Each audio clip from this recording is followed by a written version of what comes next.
Today's Yachts for Sale vlog comes to you from my home office, just days after landing from a trip to Turkey that I spoke about in last week's video. I was there in the busy city of Istanbul to film a fantastic 50-metre CRN super yacht called Dr. Nono that I have for sale, but I also wanted to take the opportunity to visit as many of the local yacht builders as possible. Now, I wasn't able to get to visit all of the builders that I had on my list. Unfortunately, I ran out of time, but I was able to see two of them, plus another important builder that I hadn't originally thought of. So here is my report back to you. On my first day in Istanbul, I literally worked from sunrise to sunset, along with Davide and Riccardo from Movie in Italy, to film a high-quality promotional video of this gorgeous yacht.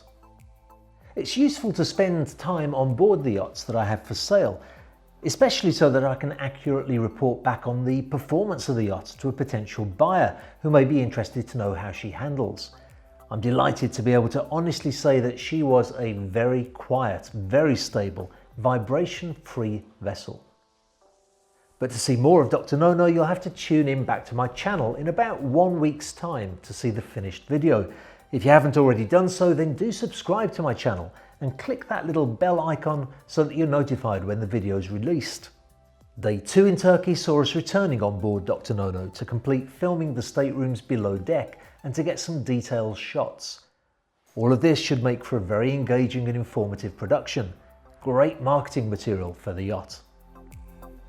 The production team left the following day to start work on post-production, and I headed straight to the AES shipyard in Tuzla.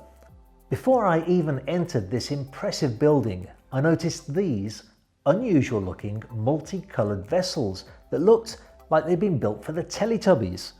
As it turned out, they're actually a range of very cool looking craft that are built as passenger ferries for river transport. To me, that was interesting information because it means that the shipyard has extra cash flow from alternative sources beyond just yacht building. This can be reassuring for a client wishing to do business with them. I was invited into the main office by Alperin Agbas, the yard project manager, and also met Hassan Ustan, the general manager. Worth noting that Hassan had previously worked for the American Bureau of Shipping, usually known as the ABS, so the yard are hiring really top people. Beside the Teletubby ferry boats, AES have also been involved in some very significant refit work, including the almighty 91-metre Moonlight 2. AES carried out extensive work on this yacht, including fitting a brand new stern thruster, and she's really a great calling card for them to illustrate the size of tasks that they can take on. The real reason I was visiting AES was for this though, a 68-metre Explorer yacht that AES has in construction and that's available for sale. It's always difficult to film these huge vessels in a relatively confined space, especially for me since I'm even worse behind the camera than I am in front of it, but these renderings show just what an impressive project she is. And with the trend towards Explorer yachts growing year in and year out, I have to say that I expect they will have success with this yacht, and I hope to be able to return to make a more detailed video for you. If you're watching this video and you've never been to Turkey, or maybe you've just been to the holiday resorts that are over there, you may be surprised to hear what a very industrial country it is. There's building work going on everywhere, and the Tuzla area is just full of commercial shipyards and yacht builders as far as the eye can see. After I visited the AES shipyard, I was taken to see another yacht being built that was absolutely immense and a fascinating project. Not one though that I can reveal too many details about just yet. The following day, I'd been invited to the RMK shipyard, where I was given a very warm welcome by Özkan Numan and Özkan Uzcelik. They took me through a fascinating presentation of the yard. I knew that it was part of the Koç group, but what I didn't know is that the group's also involved in commercial shipping, automobile factories, defence contracts, and many, many more. Incredibly, and I verified this from other sources, Koç Group accounts for over 10% of the entire Turkish economy. Fair to say that they're a financially well-grounded builder.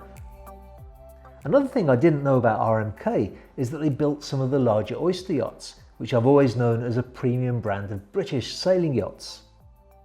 My interest in this shipyard though is to see the 58-metre Explorer yacht that they have in construction.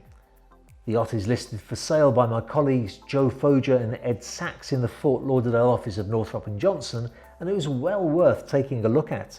As you can see from these images, the hull is completed along with most of the superstructure, and the yard are wisely not making too many personalised changes to the standard project just yet, so that an eventual buyer can put his own mark on the vessel. The last video I published about Turkish shipyards was picked up on LinkedIn by Sjaak van Capellen, who invited me to meet him during my visit. The Van Capellen name is synonymous with sound and vibration specialists for yachts, and Sjaak's company Silent Line deals with just that. Sjaak was keen to introduce me to Omer Malaz at the New Marine Shipyard since he works so extensively with them, and I'm so grateful that he did.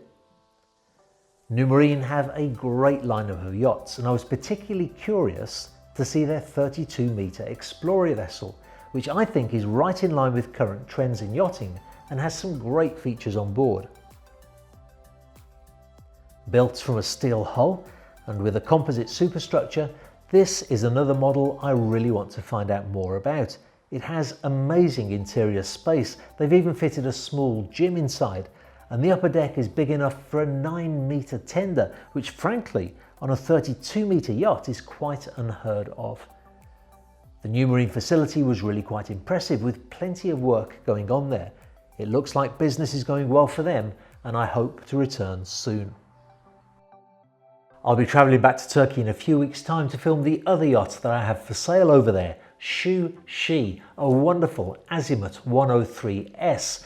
The reason that I couldn't film her on this particular trip is that the owner wants her to be in perfect condition for when she sells. So she's having a new RENA certificate issued, new teak decks, and all of the mechanical work that needs to be done is being done right now, so that when she goes to survey for her new buyer, we can be confident that there are no issues to be concerned about.